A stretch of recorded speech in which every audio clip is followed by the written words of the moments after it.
Hey guys, it's Coach Herb. Wanted to remake this video because the one that I did on Friday did not go too well in terms of the sound. So, just want to talk to you about what we talked about in class, and to make sure that you did get a good, clear uh, video to listen to if you wanted to do that.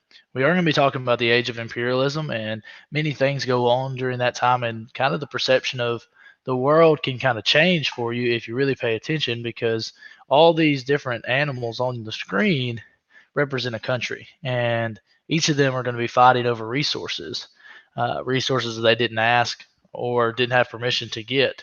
And so we're going to kind of talk about how the age of imperialism was kind of a bad time in terms of the willingness to just go and take whatever people had. And so we'll get involved in that in just a minute. But we kind of need to know what imperialism is. And so we get a good definition of that here with the conquering of foreign territories by powerful countries for natural resources and markets. And powerful countries, could easily consist of the United States, Great Britain, France, Germany, Russia, eventually even Japan. When we talk about foreign territories, we're talking about China and India and Africa and Latin America, all those that are not quite in the forefront of the world. And when we talk about the differences there, the powerful countries are the ones that really industrialized during the Industrial Revolution, and the foreign territories are the ones that did not see that industrialization. And so we still see some of that today.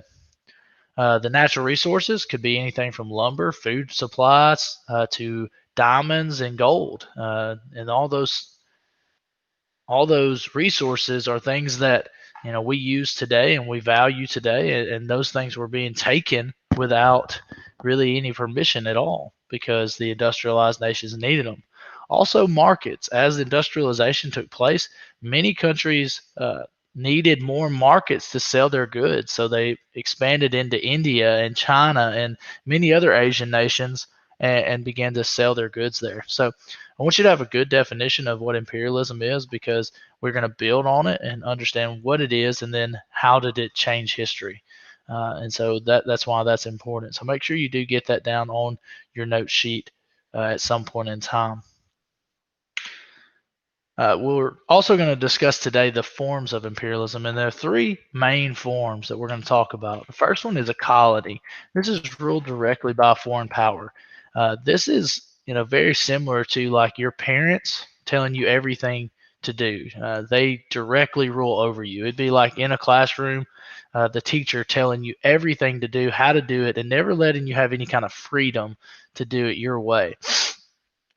In these situations, the colony would be ruled directly by the mother country, whether that's America or Great Britain, and they would learn to assimilate into that type of society. They would be an extension of the empire, and would not really keep any of their culture. If you lived there, you would almost be just like you were British or American or whatever.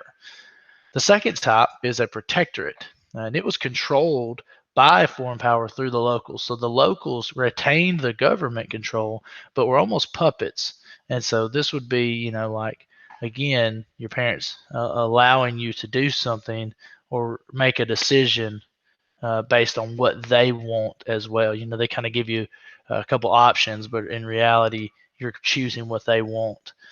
It'd be like, for instance, me telling one of your classmates all the things I want done that day, and of course they present it. So it's maybe a little bit better because you're making the decisions. The people that live there making the decisions, and they are less under the foreign power than they would have been as a direct colony. You do keep some of the culture and things of that sort. And then lastly, you have a sphere of influence. The foreign power gets exclusive trade rights. This is just basically where they basically make it to where that country cannot, or that nation or that area cannot trade with anybody else.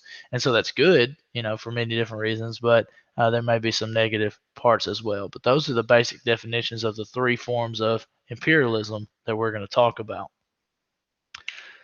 As we go forward, we'll just talk about some examples. A colony, an example of this would be India, the 13 main colonies in America before they became America, and then Vietnam, that would be owned by the French. And again, all these are examples because they would be directly ruled by the colonial or mother country, the imperial country. The protectorate, like in Egypt, they retained their government, they retained their leaders, but they were under the control of the British. So the British did have power over them, but they were ruled by the Egyptians.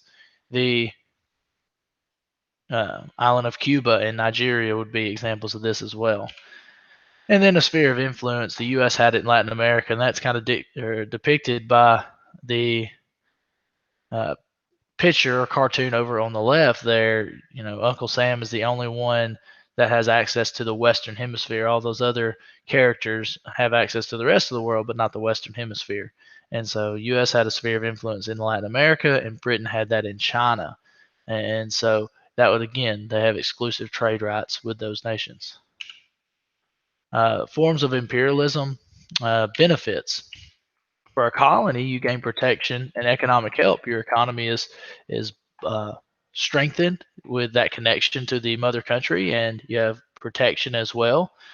But also, you know, the foreign power holds control, and so they have all control. So they kind of make sure that people are doing exactly what they want them to.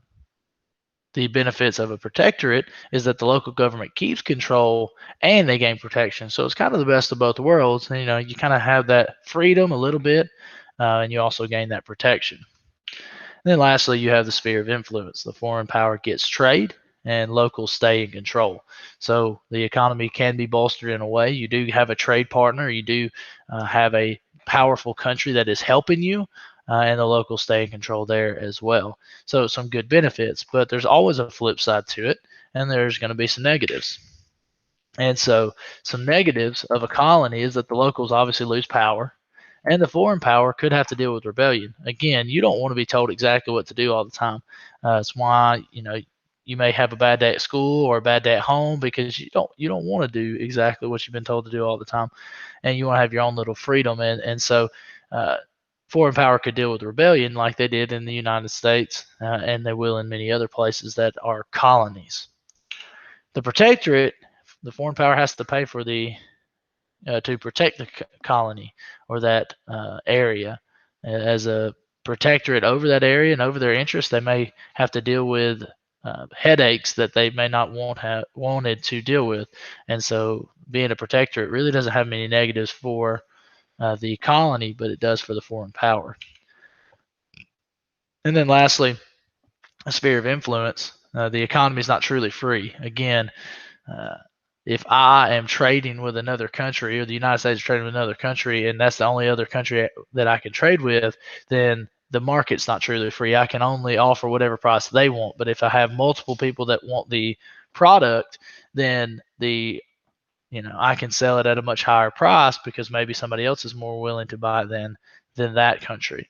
And so the economy is not truly free. And so because of this restriction, because people realize this, there could be conflict that people have to deal with.